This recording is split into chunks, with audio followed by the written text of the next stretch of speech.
folks? GreyMan here. So today kind of want to bring you guys along with an experiment that I'm doing. I wasn't actually planning on doing a video today, but Lady Grey was like, why don't you just record what you're doing, because I've just been pressed on time and stuff like that. So here I am at 6:30 in the afternoon putting a video together for you folks. I do a lot of the gardening stuff in the later of the afternoon hours when I have more time. So what I'll kind of give you an idea of what I'm doing is a lot of folks are not gardening anymore. You know, they've done their harvest, they've got all their things done. Here in Florida, in the zone I'm in, it's a little different. So what I got for you and what I'm going to kind of explain a little bit, shouldn't be too long of a video, I hope, as I cut it all together, if I have enough time, right? Is I have three different tomato plants and also a yellow bell pepper plant that I'm putting in the ground today, or not in the ground but in buckets. You might be able to see some off the side. I'll rearrange the camera and whatnot for you guys to see, but I've already kind of popped them out of their little containers. As you can see here, they just kind of, you know, squeeze them out and they pop up. What I'll end up doing here is breaking up the roots a little bit, you know, spreading this out. I don't want to do it just yet, and then I will be putting them over here in our container gardens, or container whatever majiggies that you guys want to call them in. So anyways, I got a better bush tomato plant, as they call it. This one here is the bush Goliath here. I don't know if you guys can see that. They're still pretty baby. They've gotten their seedlings. They're now, you know, pretty good sized. They've gotten bigger. They were ready to go transplant. Some of these have been begging to get transplanted, but I just haven't had the time. And then I have these two, they're called heat masters. So if you're in a very humid environment or hot environment, this may be the way to go. Here's the interesting fact. So this Saturday, in the evening times, the coldest it's going to get is, I think, 59 degrees is what the weather forecasters say. So we're going to see how these things do this week and into the cold. Now, I have done some research on tomato plants where it states that you can go as low as, I think it stated, and this might be from the Department of Agriculture or whatnot, but I've read it elsewhere, 33 degrees, but the plants will have problems, but they will do well, you know, in the 45 to 55 degree range. Well, we're about to find out. And as well as all the other plants, maybe I'll just do a quick kind of go over what's I got going in the garden there, because we've taken some things down, things that have, you know, died out, things that we've harvested. And other plants that are, you know, finally at the end of their cycle. But let's kind of dive into this, and I'll kind of explain a little bit what I got going on over here, and go from there. All right, see you guys in a couple minutes. So all right, so here's the game plan. So basically, I mean, this is simple stuff. If you're a gardener, you know what's up, or if you just like watching people garden and things like that, and it is what it is, you know. But we're gonna take a, you know, and I'm gonna probably focus the camera down here and kind of just talk while I'm doing certain things. I've already kind of prepped the soil. I wish I would have got that on camera, but anyways, to give you an idea, whoops, and this is going to be lopsided, but anyways, I use a little bit of this vegetable tomato plant food. You guys can see that there. I'm assuming you can. And try to put that down nicely. And I use eggshells. There's not much left in here because I've already filled the soil with the eggshells. I don't know if you guys can see that, you know. And yes, these eggshells have been cleaned. They've been sitting out in the sun. They've done all that stuff like that to get all the nasty yuck off them, and let them dry out, and then before I mix them into the soil. So that being said, let's go ahead and dive into, you know, planting one of these guys in. One of them I'm planting with some companion plants, which are, you know, some marigolds. You know, a lot of you folks out in chat have said, you know, companion planting is awesome, and it helps with the bugs, because a lot of the times that we had issues with was not necessarily the plants doing what they're supposed to be doing, but it's the bugs that attack them and then creating some issues down the road. You know, we've used anything from neem oil to some other, you know, spearmint, you know, mint plants, the marigolds, and other various things to try to get these soap and water, cayenne pepper, all kinds of fun stuff like that. Even take some of the, what's it called, the Vaseline around the stem, so that the animal or the bugs themselves can't climb up the stem and then create issues down the road. But it doesn't solve everything. But, you know, at least we're trying to do the best we can with this. Again, for some of you folks that may not know, this is our first year gardening, and we've kind of went a little crazy with it, and plan to go even crazier as time goes on. All right, so let's get this camera focused down what I'm doing, just so you guys can see it, and I'll catch you there. All right, so what you can see here, these are my marigolds. I've been growing them outside of this before I planted them in here. and I've got them set. And here I got one of my tomato plants, and now everybody does it differently, just saying, because I know someone's going to say, hey, you know, you could do it this way. I understand, and I like learning your information, but this is the way currently we've been doing it. So we kind of go in here and do a little bit of this to kind of loosen these things up down here. Shake it a little bit of that loose and kind of get those roots going a little bit, you know, not to really destroy too many of them. And then, of course, I like to use my hands personally. Get that plant in there. Check my depth. I need to go a little bit deeper, but I don't mind getting my hands dirty, to be honest with you. Then I'm going to bring the soil back across and make sure this plant is not, I don't want to put too much pressure down here. I still want, you know, so airflow and the soil can mix in there, and I just want to let that sit down in there. And this is the Goliath tomato plant, and I'm going to explain the experiment that we're doing here with these tomato plants and stuff like that. Looks like some of these marigolds are ready to pop off there. Anyways, and that's just the gist of it, and I'm going to go around to these other ones and pop those in there as well. And that'll be kind of the gist of it. And we're going to see how these do, but I'll explain my experiment here in a second after I pop some more of these in. Alright? See you guys in a few minutes. Thank you. Alright, so, you know, basically what I'm going to do, and I'm going to continue, and I'm pretty sure you guys don't want to watch me do every single one. If you do want, like, full-length garden videos, I guess let me know, but I don't want to make it video too long or whatnot, so kind of going into what I plan on doing for the experiment is a couple of things. It is we're a week from Halloween, so it's October 24th or something like that, if I recall correctly.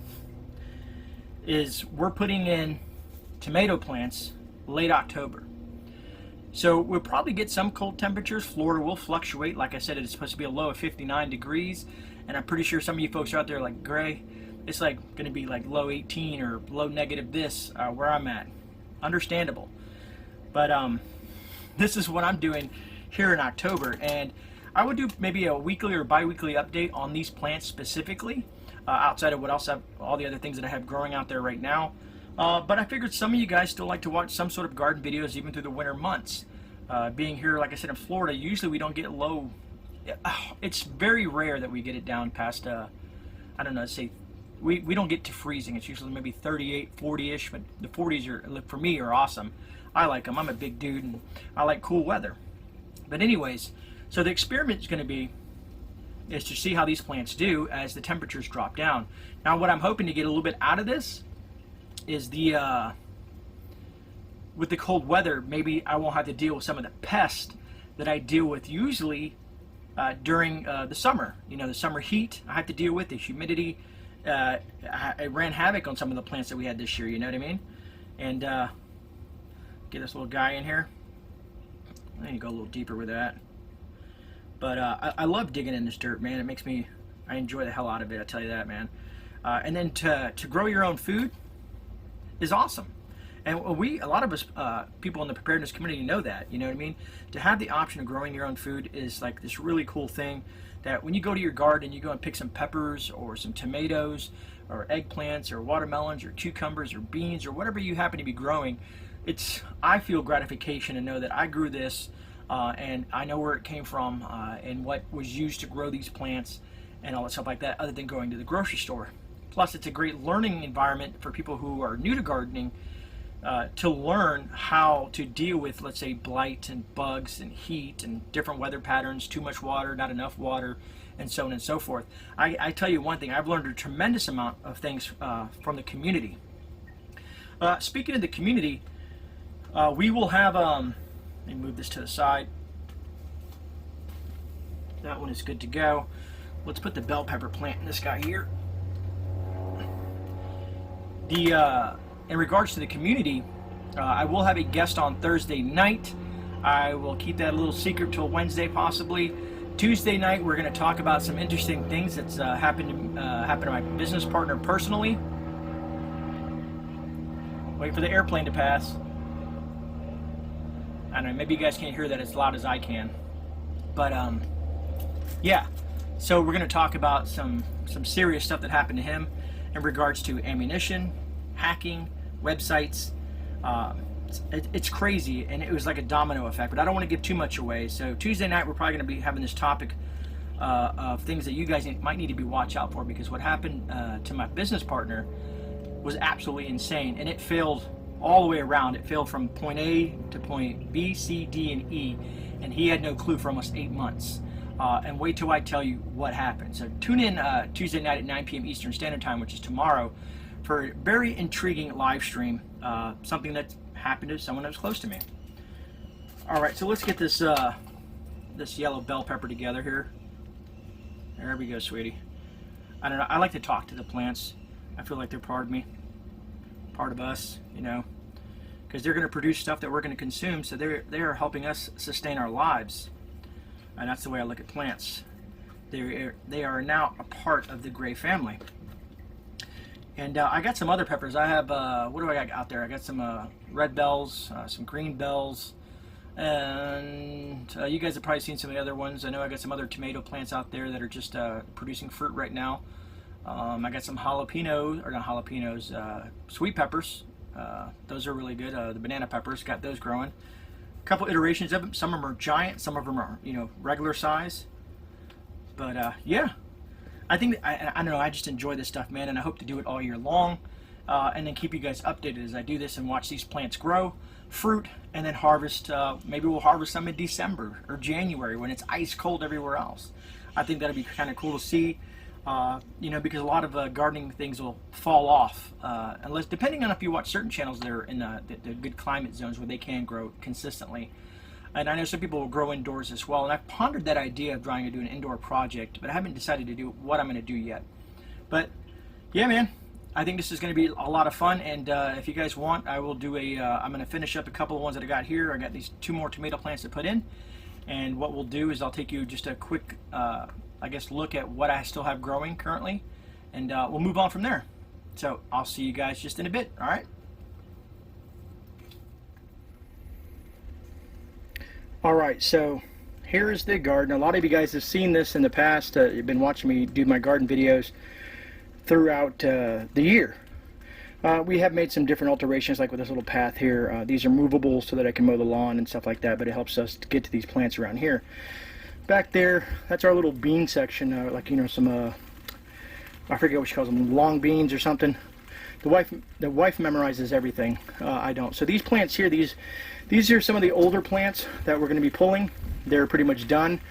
For some reason, they're still doing a little bit of fruiting and whatnot, but they pretty much had it. We've probably harvested about 500-600 plus yellow pear tomatoes, which you can see on top of there. Kind of give you an idea. Here, that's these guys here, and I'll probably take these down tonight. But the plant itself they're pretty much done. They're not bushing out anymore. Their growth has been stifled. But they've been growing for what, almost 8 months. I mean, you can see. I mean, they're even trying to produce fruit. This one's bad here, but they've tried to still produce fruit, even though they're on their end of their life cycle. Kind of like this one is pretty much all the way done. That one was like a thing that we found. It was a broken branch. We stuck it in there, and it still fruited. And like I said, you guys can. These are we've already harvested most of the beans from there, even though it's still producing beans. I can get up close to this, and I'll have to pull this tonight.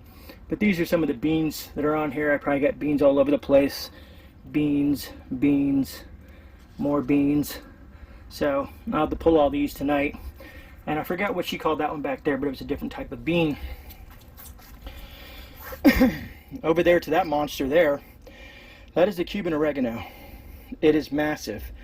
We have harvested so much oregano from that dang thing. It's crazy. I don't even know what to do with it anymore. It just keeps on growing. I have this little pot that it's in. I had to lean it up against this pallet here because it would blow over in the wind. But I guess we're going to have to run it. We've been using the oven technique that I learned on YouTube. The oven to dehydrate these leaves and make them into something that we can store in our jars. What else do we got here? This is a little plant that was given to my wife. Here, I think it's starting to, it's almost had it, but it still has some fruit on there if I recall correctly. I thought I saw something on it. Yeah, there's some fruit there. I think it's like a cherry tomato. I forget what she called that one. But that was given to us. We decided to keep it because, you know, we'll see where it goes, and then we can see if we can use any seeds or anything from it. It's still flowering, so why not, right? This is another plant that we had off of another tomato plant that we cut off one of the branches because it broke. We planted it, and it's just growing. So we're gonna let it see what it does. This is actually, I wish you guys could smell this. This is chocolate mint. We had some peppermint as well, but this is the chocolate mint. Love the way this stuff. So if you dry this up and make teas out of it, it's like a chocolate mint. It's phenomenal. And what are these? I think these are more banana peppers she had grown. They haven't produced anything yet, but they're still pretty small. And of course this bad boy. Excuse me. Yes, it's time to pick this. These are Thai chili peppers. Every time we pick all this, a couple of weeks later, we have a full plant of Thai chili peppers again. So this thing is producing like a beast. And here we are. These are some of the new ones that I put in. I'm going to be watering them a little bit, give them a little bit of water, and see how they do with the transplant process. I stuck a pole in this one because it's kind of thin here on the thing, so I kind of wanted to lean it up against there. I might put something around here just to hold it next to that. Here's our other tomato plant that we just planted. We'll see how that does. And then there's our other last one there that we just planted up. So moving on, this is the end of our basil. We had two types of basil in here. We had purple basil and green basil. As you can see, all this, if it wouldn't have rained, we're waiting for it to get nice and dry, which most of it is. And we're going to harvest all the seeds, which are probably, I don't know, look at it, guys. It's probably like 10,000 seeds on this thing. And I'm just making up numbers, but there's a lot of seeds on here. We've gotten plenty of basil out of this guy, and we'll have lots of basil seeds for our next planting season. I've even thrown some in the back out there, some basil seeds back out there just for fun, just to see what happens.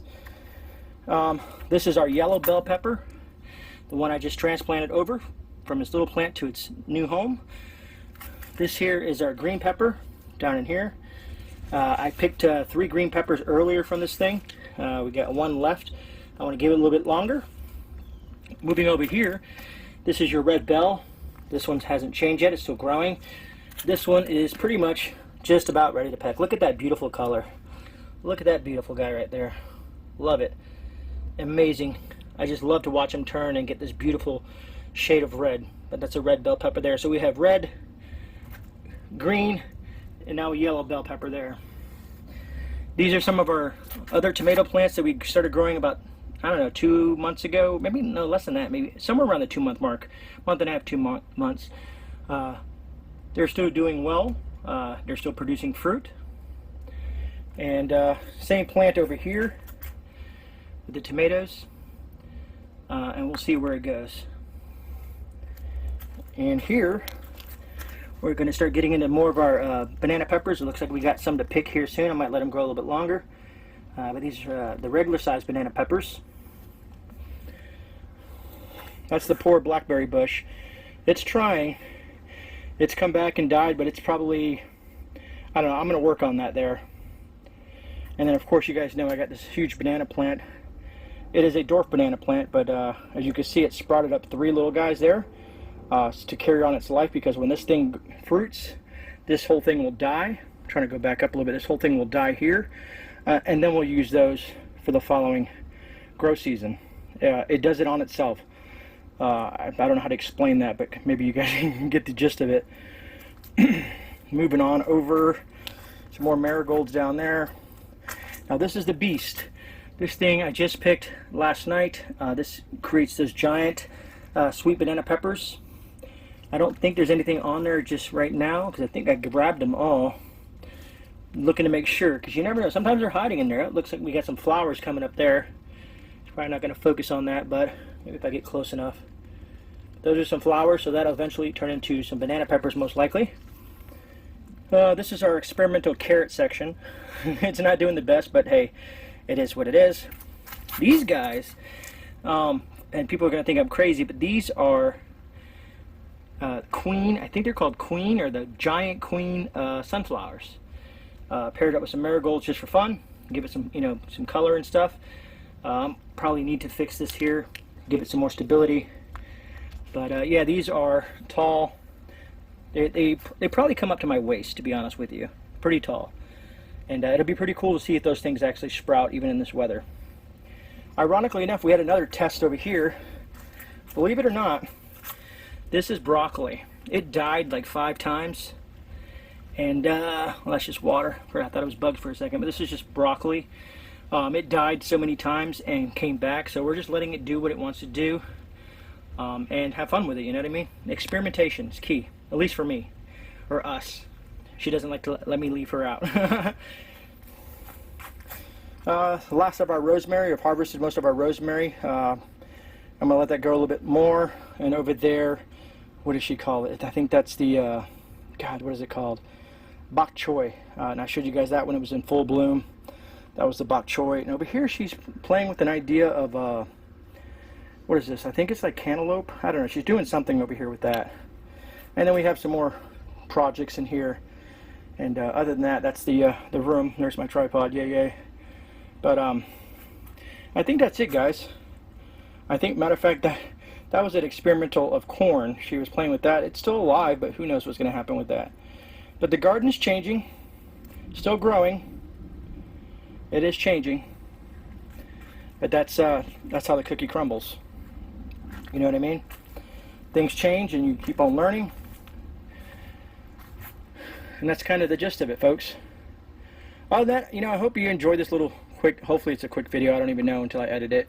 But that's the garden. Let me spin this around real quick. Flip this camera. All right, whew. Yeah, but that's it, folks. Let me raise that up so you can actually see me and stop staring at myself. I got to stare at the camera. When you're using your phone, it's weird because you always want to stare at yourself, and you can kind of see people when they're doing that because they're looking over here instead of the camera. But anyways, that about wraps it up. That was a little bit of transplanting I'm doing, some projects that we got going on in the garden, and I just wanted to share with you folks that. I know I don't do a lot of the gardening sharing stuff, but yeah, still growing, still having fun.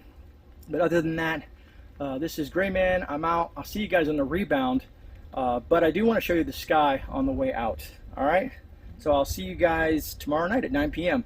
Stay tuned because it's going to be a pretty intriguing live stream. I don't know what I'm going to title it yet, but you guys will get the gist of it. And don't forget, Thursday night I will have a special guest joining us for the Thursday night live stream. And I'll also touch on the 10K giveaway stuff. All right? So let me pan this over and go to the screen. Go to the sky. It's a beautiful sky out there. It's been raining all day. It's been raining all day. Too bad the power lines ruin it, you know?